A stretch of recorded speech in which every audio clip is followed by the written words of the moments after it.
आप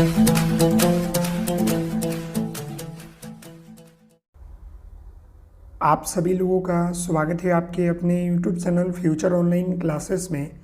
आज हम इस वीडियो में DSSB दिल्ली सब ऑर्डिनेट सर्विस सिलेक्शन बोर्ड की जो वैकेंसी आने वाली है 2023 में, इसके लिए जो है हम जीके के जो है सेट 3 को देखने वाले हैं, क्योंकि आपके जीके से 20 प्रश्न आते हैं और हमने सेट 1 सेट 2 जो है जो कराया है वह जो है आपका प्रीवियस ईयर क्वेश्चन है, जो कि किरण पब्लिकेशन पुस्तक का है।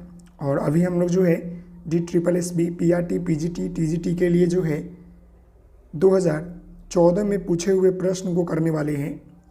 जैसे आप यहाँ पर देख सकते हैं, मॉडल हल प्रश्न पत्र है DSSB प्राइमरी शिक्षक प्रक्रिया परीक्षा देख सकते हैं, जो कि तिथि आपका जो है 2/2/2014, यानी कि 2014 में जो एग्ज़ाम हुआ था उसका ये प्रश्न है।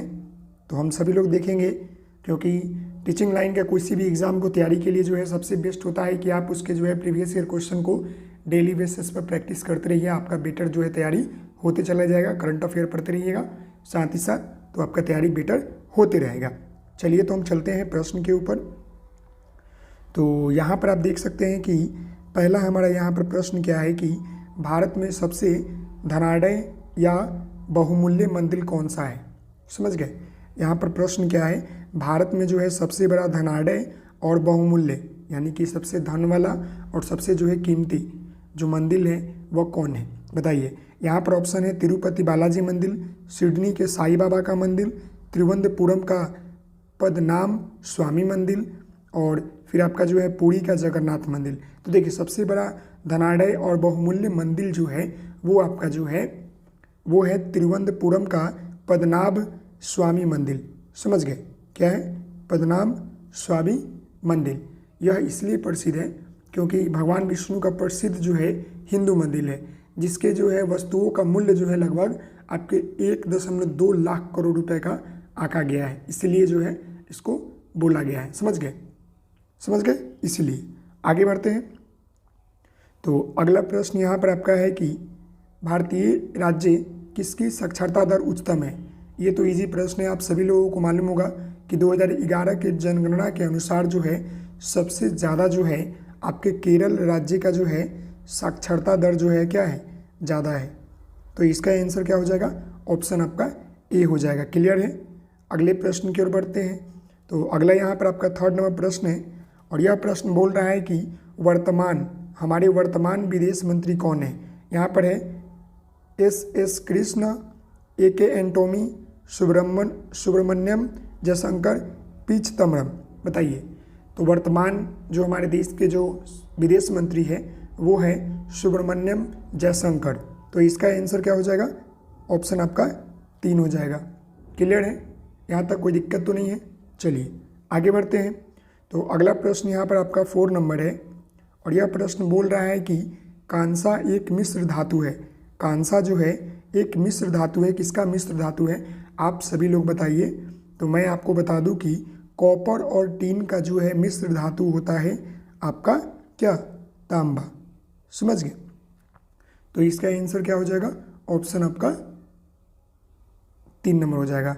अगर आपसे यहाँ प्रश्न पूछ लेता कि कॉपर और जो आपका टीन का जो मिश्रण है कांसा होता है, तो इसमें कॉपर कितने % होता है, तो यहाँ पर आपका जो है कॉपर जो होता है, याद रखिएगा, कॉपर आप हम टीन की बात कर ले तो कॉपर आपका जो होता है 88% होता है, जबकि आपका टीन आपका 12% होता है। क्लियर है। अगला यहाँ पर आपका क्वेश्चन नंबर 5 है, देख लीजिए।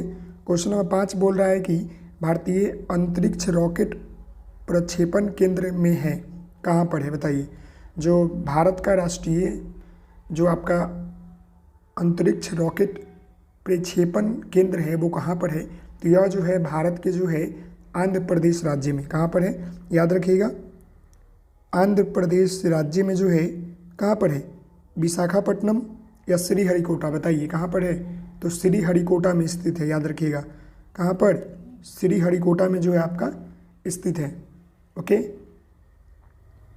तो इसका आंसर क्या हो जाएगा, ऑप्शन आपका 4 नंबर हो जाएगा।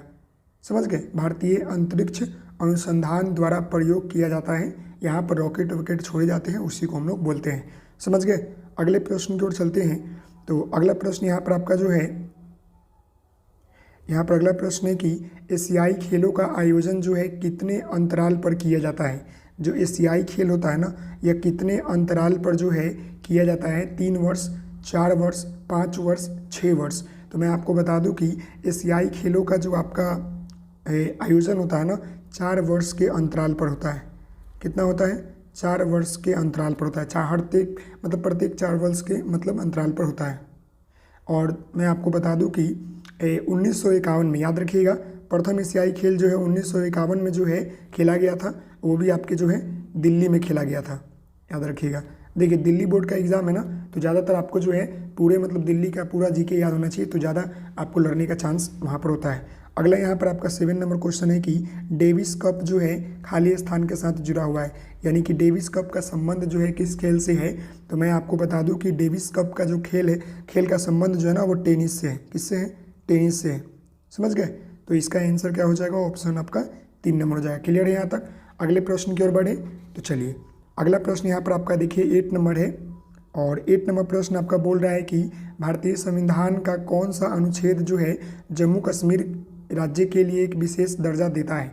मैं आपको बता दूं कि यह क्वेश्चन पुराने हैं, 2014 में पूछा गया है, लेकिन वर्तमान समय में आप सभी लोगों को मालूम है कि 370 जो है वहाँ से हटा दिया गया है। तो इसका आंसर क्या हो जाएगा? ऑप्शन आपका अनुच्छेद 370। यह जो था उससे राज्य को जो है एक अलग विशेष राज्य का दर्जा देता था, जो कि मोदी सरकार के द्वारा जो है हटाया गया है। पूरी तरह से नहीं हटा है, लेकिन हटाया गया है। समझ गए? चलिए, अगला यहाँ पर आपका प्रश्न है कि किस पंचवर्षीय योजना के दौरान जो है आपातकाल लागू किया गया था, नए चुनाव हुए थे और जनता पार्टी को निर्वाचित किया गया था। बताइए, किस पंचवर्षीय योजना के तहत जो है देश में इमरजेंसी लगाया गया था और नए चुनाव हुए थे और जनता पार्टी को निर्वाचित किया गया था। पहला, दूसरा, तीसरा, देखिए तीसरा, चौथी, पाँचवीं, छठी। ऑप्शन बताइए यहाँ पर क्या होगा। तो मैं आपको बता दूं कि 5वीं जो आपका इमरजेंसी लागू हुआ था ना, उस समय जो है क्या हुआ था कि आपातकाल लागू हुआ था, जिसमें नए चुनाव हुए थे और जनता पार्टी को निर्वाचित करके बनाया गया था। और कब लागू हुआ था? तो मैं आपको बता दूं कि यह जो है 1975 और 1970 के बीच में जो है लागू हुआ था। समझ गए? क्लियर है? आगे चलते हैं। अगला प्रश्न यहाँ पर 10 नंबर है। और 10 नंबर प्रश्न बोल रहा है कि निम्नलिखित में से कौन गौतम बुद्ध के समकालीन थे। ये तो काफ़ी इंपॉर्टेंट प्रश्न है, याद रखिएगा। महावीर जो है आपके गौतम बुद्ध के जो है क्या थे? समकालीन थे। और महावीर अगर पूछेगा तो के कौन थे? जैन धर्म। समझ गए? जैन धर्म के जो है 24वें और अंतिम तीर्थकार थे। क्या थे? अंतिम तीर्थकार थे, याद रखिएगा, तीर्थकार थे। क्लियर है? गौतम बुद्ध जो थे वो बौद्ध धर्म के थे, ये भी याद होगा। चलिए, अगले प्रश्न की ओर बढ़ते हैं। तो यहाँ पर अगला प्रश्न आपका 11 नंबर बोल रहा है कि अक्टूबर से नवंबर माह के दौरान जो है तमिलनाडु के पूर्वी तट पर होने वाली वर्षा का कारण क्या था। ये जो है उस समय का करंट अफेयर है 2014 का, CF है, करंट अफेयर है 2014 का।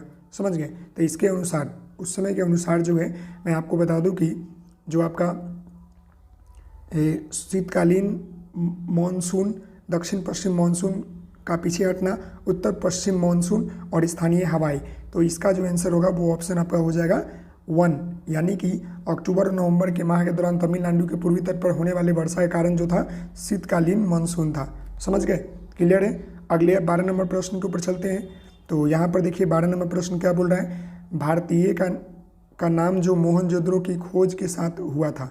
बताइए, भारतीय का नाम जो मोहनजोदड़ो की खोज के साथ जुड़ा है था, यानी कि मोहनजोदड़ो की खुदाई जो है किसने करवाया था। तो मैं आपको बता दूं कि राखल दास बनर्जी ने। समझ गए? RD बनर्जी और राखल दास बनर्जी के दो जो है आपका दोनों ने करवाया था। RD बनर्जी ठीक है यहाँ पर, कब? 1922 ईस्वी में। तो इसका आंसर हो जाएगा ऑप्शन आपका A। समझ गए? 1, RD बनर्जी और राखल दास बनर्जी के नेतृत्व में पाकिस्तान के सिंध प्रांत में मोहनजोदड़ो के जो है खुदाई शुरू हुआ था। अगले प्रश्न को देखते हैं। अगला प्रश्न यहाँ पर है कि हुमायूं का मकबरा जो है बनाया गया था। बू हातिमा, नूरजहां, हामी बेगम, हाजी बेगम, अकबर। बताइए। तो यहाँ पर मैं बता दूं कि हुमायूं का मकबरा जो है निम्नलिखित में से जो है हाजी बेगम के द्वारा जो है बनाया गया था। तो इसका आंसर क्या हो जाएगा? ऑप्शन आपका 3 हो जाएगा। अगला यहाँ पर प्रश्न आपका है कि 16वां SSM सम्मेलन कहाँ आयोजित हुआ था? देखिएगा, सॉरी NAS बोल रहा है ना, 16वां जो है आपका NAS का सम्मेलन जो है कहाँ हुआ था? इराक, पोलैंड, मिस्र, तेहरान। तो बताइए कहाँ हुआ था? तो मैं आपको बता दूं कि जो आपका 16वां जो NAS का जो सम्मेलन हुआ था, यह जो है आपका तेहरान में हुआ था। समझ गए? ईरान की राजधानी तेहरान में, याद रखिएगा। क्लियर है? अगले प्रश्न की ओर बढ़ते हैं। तो अगला प्रश्न यहाँ पर आपका है कि भारतीय संविधान है, बताइए, कठोर है, स्थिति के अनुरूप परिवर्तनशील, आंशिक रूप से कठोर, आंशिक रूप से परिवर्तनशील, ना तो कठोर ना ही परिवर्तनशील। तो बताइए क्या है? तो भारतीय जो आपका संविधान है ना, आंशिक रूप से कठोर और आंशिक रूप से परिवर्तनशील है। तो इसका आंसर क्या हो जाएगा? ऑप्शन आपका 3 हो जाएगा। क्लियर है? चलिए अगले प्रश्न की ओर बढ़ते हैं। तो अगला प्रश्न यहाँ पर है कि भारत कई खूबसूरत प्राचीन मंदिरों का एक देश है। निम्नलिखित में से कौन सा मंदिर सबसे व्यापक एवं कठोर चट्टानों की खुदाई से बनाया गया है और वैभवशाली धार्मिक स्थलों का प्रदर्शित करता है, तथा जो भारत में सबसे अनूठा और अद्भुत वास्तुशिल्प है? एलोरा का कैलाश मंदिर, मामल्लपुरम और बहाबलीपुरम का रथ मंदिर, खजुराहो के चतुर्भुज विष्णु मंदिर, कांची की कैलाश मंदिर। तो इसका जो आंसर होगा ना, वो ऑप्शन आपका 1 हो जाएगा। जो आपका ये एलोरा का कैलाश मंदिर है ना, वो जो है भारी पत्थरों को काट काट के बनाया गया है, खुदाई करके। समझ गए? तो ये इसका आंसर हो जाएगा, जो कि महाराष्ट्र में है, औरंगाबाद महाराष्ट्र में स्थित है। अगला यहाँ पर आपका 17वां प्रश्न है कि भारत के उच्च न्यायालय में वर्तमान मुख्य न्यायाधीश कौन है? देखिए, ये उस समय का है, यह जो है उस समय का है, और उस समय के अनुसार अगर हम चलते हैं तो इसका आंसर जो हो जाएगा आपका 3 नंबर हो जाएगा। समझ गए? लेकिन आप लोग मुझे कमेंट करके बताइए कि वर्तमान समय में भारत के उच्चतम न्यायालय के वर्तमान मुख्य न्यायाधीश कौन है? तो इसका आंसर हो जाएगा आपका, मैं बता दूं, वाई चंद्रचूड़। समझ गए? यहाँ पर मैं लिख देता हूँ वाई, देखिएगा ये वर्तमान अभी इंडिया 2023 के अनुसार वाई यहाँ पर लिखिएगा